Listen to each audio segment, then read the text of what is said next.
जम्मू कश्मीर जहां से बड़े एक्शन की सुगबुगाहट की आवाज आने लगी है। बड़ी खबर जम्मू कश्मीर से, जहां से सरहद पार से आतंकियों की घुसपैठ के बाद ये बड़ा टेक लिया गया है। बड़ा एक्शन लेने की तैयारी अब है। केंद्र ने बीएसएफ के डीजी और स्पेशल डीजी को हटाया है। दोनों को तत्काल प्रभाव से होम कैडर भेज दिया गया है। बीएसएफ के डायरेक्टर डीजी नितिन अग्रवाल को हटा दिया गया। स्पेशल डीजी वाईबी खुरानिया को भी हटाया गया है। आतंकी घुसपैठ के मामलों में बढ़ोतरी के बाद ही ये तब्दीली की गई है। इस वक्त का ये बहुत बड़ा अपडेट है जम्मू कश्मीर में, जहां पिछले कुछ दिन में घुसपैठ की घटनाएं भी बढ़ी, आतंकी घटनाओं में भी इजाफा देखा गया। साथ ही साथ आतंकियों की संख्या में भी बड़ा इजाफा देखा गया, क्योंकि पिछले ही दिनों जम्मू में 40 से 50 आतंकियों के सक्रिय होने की खबर थी, लेकिन अब कुछ ही दिन के भीतर भीतर ये संख्या बढ़कर पहुंच गई है 80-90 तक। और अब आतंकी घुसपैठ के मामलों में भी बढ़ोतरी के बाद ये बड़ा एक्शन जम्मू कश्मीर में लिया गया है। बड़ी खबर, सरहद पार से आतंकियों के घुसपैठ के बाद ये बड़ा एक्शन, जहां पर केंद्र ने बीएसएफ के डीजी और स्पेशल डीजी को हटाया है। दोनों को तत्काल प्रभाव से होम कैडर भेज दिया गया है। बीएसएफ के डायरेक्टर डीजी नितिन अग्रवाल, जिन्हें हटाया गया, स्पेशल डीजी वाईबी खुरानिया को भी हटा दिया गया है। इस पर बात हम करेंगे। मेरे सीनियर कुलीग अजय जांडियाल भी थोड़ी देर बाद मेरे साथ में जुड़ेंगे। Group captain retired UK Devnath sir मेरे साथ में जुड़ गए हैं डिफेंस एक्सपर्ट के तौर पर। मेजर जनरल रिटायर्ड अनुज माथुर सर भी मेरे साथ में डिफेंस एक्सपर्ट के तौर पर मौजूद हैं। अनुज माथुर सर, ये जिस तरह अभी बड़ी तब्दीली की गई है, या फिर ये कहिए बड़े पदों में जिस तरीके से परिवर्तन किया गया है आतंकी घुसपैठ के मामलों के बाद, आतंकी घटनाओं के मामले आने के बाद और आतंकियों की संख्या बढ़ने के बाद, इसे किस तरीके से देखते हैं आप, बीएसएफ के डीजी और स्पेशल डीजी को हटाया जाना? देखिए, जहां तक प्रश्न बीएसएफ का है, बीएसएफ एक ऐसी फोर्स है जो कि पाकिस्तान और बांग्लादेश के बॉर्डर्स की देखभाल करती है। पिछले कुछ समय से वाकई ये देखा जा रहा था कि घुसपैठ में थोड़ी बढ़ोतरी हुई है, और न केवल पश्चिमी बॉर्डर पे बल्कि बांग्लादेश बॉर्डर पे भी बढ़ोतरी हुई है। तो आप देखिए, जब आप टॉप लेवल लीडरशिप को बदलते हैं तो ऑपरेशंस में, जो ग्राउंड पे ऑपरेशंस हो रहे हैं, उसमें आइडियोलॉजिकल चेंज आता है। तो मेरा ये मानना है कि इस चीज को बहुत ज्यादा नेगेटिवली ना लेकर के ऐसे लिया जाए कि वहां पर आपको आवश्यकता थी पाकिस्तान के बॉर्डर के पास कि एक नया थॉट और एक नया एक आइडियोलॉजी सामने आए और नए तरीके से आपके जवानों में नई मोटिवेशन को फूका जाए। तो ये बड़ी भारी आवश्यकता थी, और मुझे लगता है कि अगर ये उनको लग रहा था कि इनके सही नहीं तरीके से नहीं काम करने की वजह से शायद ये बढ़ा हो, तो ये एक वेलकम चेंज होना चाहिए। और मुझे पूरी उम्मीद है कि इसके आने के पश्चात, नए आने के पश्चात थिंग्स में इंप्रूवमेंट जरूर होगा। लेकिन अभी प्रश्न उतना बड़ा वो नहीं है कि बीएसएफ अब क्या करेगी, आगे आने वाले इन्फिल्ट्रेशन को रुका जाएगा। लेकिन अभी हमको हैंडल करने हैं वो लोग जो ऑलरेडी जम्मू रीजन में या वैली में भी आकर के फैल गए हैं और ऑलरेडी इन्फिल्ट्रेट कर गए हैं। उसके लिए आवश्यकता है आपको जम्मू के जो बैकयार्ड है, जो उनका जो बाहर पीछे वाले रियर एरियाज हैं, वहां पर अपनी मौजूदगी बढ़ाना। आपने देखा होगा, शायद आप ही के चैनल में कल बताया भी गया था कि असम राइफल्स को वहां लाया जा रहा है। असम राइफल्स एक ऐसी फोर्स है जो कि काउंटर टेररिस्ट ऑपरेशंस में नॉर्थ ईस्ट ऑफ इंडिया में बहुत जबरदस्त उनका एक्सपीरियंस है, और उनके आने से मुझे लगता है काफी फर्क पड़ना चाहिए। लेकिन अभी हमको सबसे ज्यादा आवश्यकता है ह्यूमन इंटेलिजेंस नेटवर्क, जो कि रियर एरियाज में होना चाहिए। उसको किस प्रकार से सुदृढ़ किया जा सके, किस प्रकार से हमें रियल टाइम इंफॉर्मेशन, क्योंकि मैं फिर बता रहा हूं आपको कि बॉर्डर पे इन्फिल्ट्रेशन रोकना हो जाएगा, लेकिन जो ऑलरेडी इधर हैं, जिनके पास पॉसिबिलिटी है कि वो आपके ऊपर एक्शन कर सकते हैं, नुकसान पहुंचा सकते हैं, उनको न्यूट्रलाइज करना आज की इस समय की सबसे बड़ी आवश्यकता है। और मुझे लगता है कि आपका ट्रूप कंसंट्रेशन बढ़ाना और बीएसएफ के एक्स्ट्रा लोगों को भेजना, ये तमाम बातें इस बात को मद्देनजर रखते हुए की गई है कि आपके जो इन्फिल्ट्रेशन ऑलरेडी हो चुका है, उन लोगों को कैसे न्यूट्रलाइज किया जाए और यानी एलिमिनेट आप किया कह जाए। रहे हैं कि काम तो आएगी ये जो ट्रिक है जिसमें बीएसएफ की डीजी और स्पेशल डीजी को हटा दिया गया है और तत्काल प्रभाव बिल्कुल। से हटाने का ये फैसला हुआ है, लेकिन हाँ, ह्यूमन इंटेलिजेंस पर भी यहाँ जोर देने की जरूरत है। यूके देवनाथ सर, जिस तरीके से आतंकी घटनाओं में इजाफा हुआ है, घुसपैठियों की संख्या हम देख रहे हैं, घुसपैठ की जो कोशिश है वो लगातार पिछले कुछ दिन में बढ़ी है। और सबसे बड़ी बात तो ये कि अभी चंद दिन पहले ही हम जिक्र कर रहे थे कि अकेले जम्मू में 40 से 50 आतंकी हैं, वो कुछ ही दिन के भीतर अब 80 से 90 तक पहुंच गए हैं। तो इस एक्शन की जरूरत, अभी वक्त की जरूरत थी। रचना, किसी भी ऑर्गेनाइजेशन में फेरबदल होते रहते हैं। एक तो है कि रूटीन एडमिनिस्ट्रेटिव प्रोसेस है। जनरल माथुर हमारे साथ शो में हैं। हम फौज में भी ऐसे करते हैं कि जो ब्रिगेड कमांडर हैं, डिव कमांडर हैं, कोर कमांडर हैं, आर्मी कमांडर हैं, हर 1.5 से 2 साल में रोटेशन होता है। एक और चीज क्या है कि फिलहाल जहां तक बॉर्डर सिक्योरिटी फोर्स की बात है, बहुत ही शानदार काम कर रही है इंटरनेशनल बॉर्डर पर जो जेएनके का है। पंजाब बॉर्डर पर भी बीएसएफ बहुत बढ़िया काम कर रही है।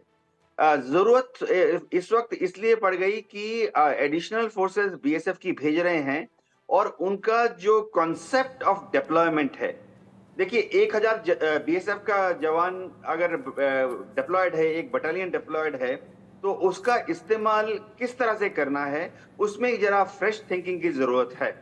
तो शायद इसीलिए अब नया और शायद मोर एक्सपीरियंस डीजी को या एडिशनल डीजी को लाया जाएगा। ये समझना पड़ेगा कि किसी भी ऑर्गेनाइजेशन में जो टॉप लेवल लीडर है, उनका बहुत बड़ा रोल होता है अपने ऑर्गेनाइजेशन को मोटिवेट करने में और डे टू डे फंक्शनिंग में। और सबसे बड़ी बात है, अगर होस्टाइल एक्टिविटी हो रही है तो उस वक्त फ्रंट से, यानी अगर आप देखें डिप्टी कमांडेंट डीआईजी लेवल तक जमीन पर सारे अफसर जो होते हैं उनके वो बीएसएफ काडर से आते हैं। लेकिन बीएसएफ में दूसरी पैरामिलिट्री या दूसरी सीएपीएफ की तरह से टॉप लेवल जो उनके कमांडर्स होते हैं, बीएसएफ के, सीआईएसएफ के, एसएसबी के, सीआरपीएफ के, वो आईएएस ऑफिसर होते हैं जो कि किसी दूसरे कैडर से बीएसएफ में आ जाते हैं और सीधा ज्वाइन करते हैं आईजी लेवल पर, डीजी लेवल पर। तो बीएसएफ में मेरे ख्याल से, मेरा पर्सनल राय ये है कि भारत सरकार अगर चाहती है कि बीएसएफ ऑपरेशनली और पोटेंट फोर्स हो, तो उनके जो टॉप लेवल ऑफिसर्स हैं बीएसएफ के, आईजी हैं, डीजी हैं, एडीजी हैं, इन सबको ज्यादा से ज्यादा, असल में 100% ही बीएसएफ के जो ओरिजिनल कैडर के अफसर हैं वो होने चाहिए। हो सकता है कि आने वाले वक्त में ऐसे कुछ चेंजेस भी देखने को मिले, जैसा अभी फिलहाल आप सजेस्ट कर रहे हैं। लेकिन हाँ, ये जो तब्दीली अभी हुई है, जाहिर सी बात है थॉट प्रोसेस में चेंजेस आएंगे, नए आइडियाज होंगे और हो सकता है ये जो अभी घटनाएं बढ़ी हैं या आतंकियों की संख्या बढ़ी है, इस पर लगाम लगाने के लिए ये एक नई ट्रिक निकाली गई हो। इन सब के बीच ही एक और अपडेट है, जम्मू कश्मीर में जिस तरीके से घटनाएं बढ़ी हैं आतंकी गतिविधियों की, उसमें जम्मू पुलिस ने आतंकी यासिर भट्ट के पोस्टर्स जगह जगह लगा दिए हैं। यासिर भट्ट के पोस्टर्स लगाने के बाद यासिर भट्ट ने 2019 में ग्रेनेड से हमला किया था, बेल पर बाहर आया यासिर भट्ट, अब घर से फरार हो गया है। ऐसे में आतंकी यासिर भट्ट के फरार होने के बाद कश्मीर में अलर्ट जारी कर दिया गया है। कुलगाम का रहने वाला था आतंकी यासिर भट्ट। अब ऐसे में जब वो फरार हुआ है जेल से बाहर आने के बाद, तो जगह जगह जम्मू पुलिस ने पोस्टर लगा दिए हैं और पोस्टर्स सीधे तौर पर लोगों को चेताने के लिए, बताने के लिए हैं कि आतंकी यासिर भट्ट अब फरार होने के बाद किसी भी तरह की हरकत को अंजाम दे सकता है, किसी भी तरह की घटनाओं को अंजाम दे सकता है। जम्मू पुलिस ने न सिर्फ ये पोस्टर लगाए हैं बल्कि लोगों को अवेयर भी किया है। जैसा कि आप देख रहे हैं तस्वीरों में, बेल पर बाहर आया हुआ है यासिर भट्ट। 2019 में जिस तरीके से ग्रेनेड से हमला किया था, उसके बाद जेल जाना पड़ा, लेकिन अभी बेल पर बाहर है। अनुज माथुर सर, ये तो खतरे वाली बात हो गई, बेल पर बाहर आने के बाद अचानक से फरार हो जाना, और वो भी उस वक्त पर जब जम्मू कश्मीर दोनों ही जगह रह रहकर आतंकी गतिविधियां बढ़ी ही हैं। हाँ बिल्कुल रचना, आप बिल्कुल ठीक कह रही हैं। देखिए क्या होता है कि पहले भी हम इस बात के बारे में बात कर चुके हैं कि जब भी किसी टेररिस्ट को यहाँ पर एक्टिविटी करनी होती है, वो लोकल सपोर्ट लोकल गाइडेंस और यदि संभव है तो लोकल लीडरशिप कोऑर्डिनेशन पर बहुत निर्भर करता है। तो मेरा ये मानना है कि यासिर भट्ट का इस तरीके से गायब हो जाना शायद इस बात को दिखाता है कि वो लोग वहां से जब अपने लोगों को आगे भेज नहीं पा रहे हैं, उनका इन्फिल्ट्रेशन हो नहीं पा रहा है, उन्होंने अपने एसएसजी को पीछे भिजवा दिया है। और जैसा कि देवनाथ साहब कह रहे थे कि बीएसएफ बहुत शानदार तरीके से काम कर रही है और इस प्रकार से, तो उनको आवश्यकता थी शायद यहाँ पर कि एक लोकल कोऑर्डिनेटर मिले, क्योंकि जो लोग यहाँ इन्फिल्ट्रेट करके आ चुके हैं उन लोगों के एक्शंस को कोऑर्डिनेट कर सके और कोई इफेक्टिव रूप से हमला कर सके। तो इसकी एक बहुत प्रबल संभावना है कि यासिर भट्ट जी जो हैं वो जाकर के जो ऑलरेडी यहाँ पर लोग आ चुके हैं उनके साथ मिलाप करें और कोऑर्डिनेटेड एक्शन करने का प्रयास करें। लेकिन इसमें भी एक अच्छी चीज हमको देखने के लिए मिल सकती है। मैं मालूम है कि उसको किस प्रकार से ट्रैक करना है और उसको नेल डाउन करना है, तो ये एक संभावना बनती है रचना कि उसको ट्रैक करते करते हम टेररिस्ट के पास पहुंच करके और उन टेररिस्ट को in fact he can become very good source of information, हम उसको ट्रैक करके लाख पकड़ सकते हैं। हमने कई दफा कश्मीर वैली में घाटी में ऑपरेट करते हुए इस प्रकार के काम किए हैं। और आप ये देखेंगे कि मैं बार बार इस बात को कहूंगा कि आपको अपना जो काउंटर टेरर ग्रिड है उस काउंटर टेरर ग्रिड को बहुत स्ट्रांग करना पड़ेगा, सुदृढ़ बनाना पड़ेगा, बेहतर बनाना पड़ेगा। और उसका तरीका ये होता है, देखिए किसी भी चीज की जो डिफेंस है वो उसकी पेरिफेरी में होती है। अगर आप अपनी पेरिफेरी को सिक्योर कर सकते हैं तो आप देखिएगा कि आपको कभी भी धोखा नहीं होगा और आपके ऊपर कभी भी हमला सफल नहीं हो पाएगा। इसलिए आवश्यकता है कि आपके जो काउंटर टेरर ग्रिड है वो और ज्यादा ऑफेंसिव, प्रोएक्टिव होकर के अपने बेस से उठ के और बाहर निकल करके पेरिफेरी पर ऑपरेट करे और इनको खोज के, इनको नेल डाउन करके इनको एलिमिनेट करें, ये बहुत आवश्यक है। तीसरी बात ये होती है कि ये जो व्यक्ति है ये नॉन टेररिस्ट है, और ये नॉन टेररिस्ट है तो इसका अर्थ ये है कि ये न केवल जाकर के जो बाहर से आए हैं उनको कोऑर्डिनेशन करेगा, बल्कि वो ये प्रयास करेगा कि यहाँ के जो लोग हैं जो संभल रहे हैं कि वो जब बदलाव हो रहा है इसलिए वो मेन स्ट्रीम में शामिल हो रहे हैं, उनमें से कुछ लोगों को ब्रेन वॉश करके और उनको दोबारा इस एक्टिविटी में इन्वॉल्व, संलिप्त करने का प्रयास करेगा। तो मेरे को लगता है कि इसका भागना एक काफी इम्पोर्टेंट इशू है सिक्योरिटी फोर्सेस के लिए, और इसको जल्दी से जल्दी ढूंढ के इसको नेल डाउन करके इसको एलिमिनेट करने की आवश्यकता है। ये बात आप समझिए, क्योंकि क्या होता है कि आप जेल में जाते हैं, वहां से बेल पे बाहर आ जाते हैं, and then you start doing दोबारा रचना। जी आगे बढ़ेंगे। एक और बड़ा अपडेट मिल रहा है, जम्मू कश्मीर से ही है ये अपडेट। जम्मू कश्मीर में आतंक पर जहां प्रचंड प्रहार तो चल रहा है, आतंक को जड़ से खत्म करने के लिए कोशिशें भी जारी हैं। सुरक्षा बलों ने यहां सर्च ऑपरेशन तेज किया है। राजौरी, पुंछ और कुपवाड़ा में सेना का ये सर्च ऑपरेशन जारी है। आतंक के सफाई के लिए सेना ये सर्च ऑपरेशन चला रही है, खास तौर से जंगल के एरिया में, क्योंकि ये वो जंगल के एरिया हैं, ये वो घने जंगल है जहां पर आतंकी छिपकर बैठते हैं या फिर पहले से इनके ठिकाने बने होते हैं। पिछले ही दिनों जिस तरीके से इस तरह के सर्च ऑपरेशन में आतंकी ठिकाने का खुलासा हुआ, वहां से अमेरिकी मेड राइफल भी मिली और साथ ही साथ अलग गोला बारूद और चाइनीज पिस्टल भी मिली है।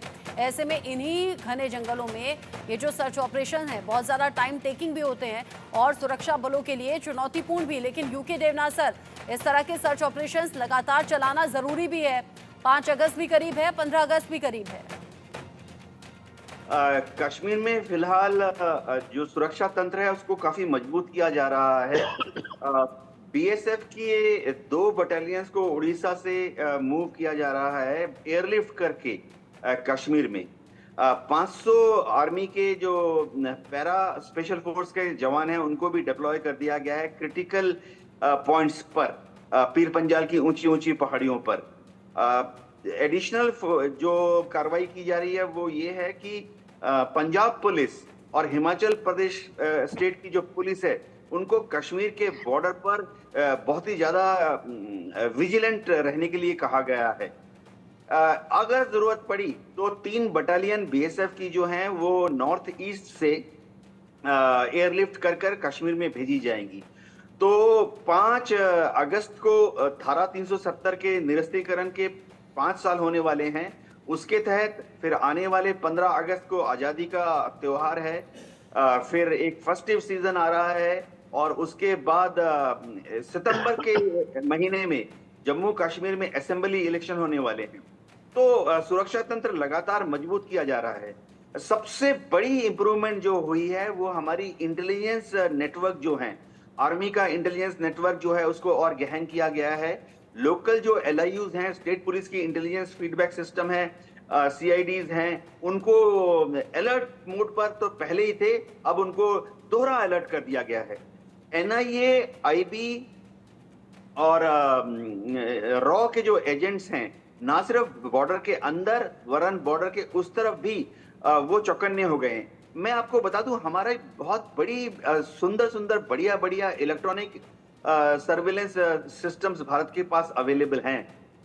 इनको ऑपरेशनलाइज कर दिया गया है और 24 घंटे वो दुश्मन की जो फ्रीक्वेंसीज हैं, इलेक्ट्रॉनिक कम्युनिकेशन डिवाइसेस हैं, उनको मॉनिटर कर रही हैं।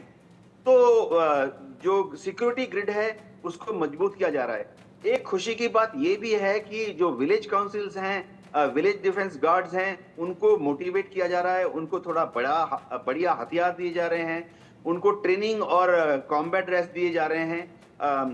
और जो विलेज की जो लोकल बॉडी होती है एडमिनिस्ट्रेशन, चाहे सरपंच हो, नंबरदार हो, इनको भी ब्रीफ किया गया है कि अगर कोई भी अनयूजुअल एक्टिविटी होती है तो उसको तुरंत पुलिस को, आर्मी को या जो नियरेस्ट बीएसएफ यूनिट है वहां पर बताएं।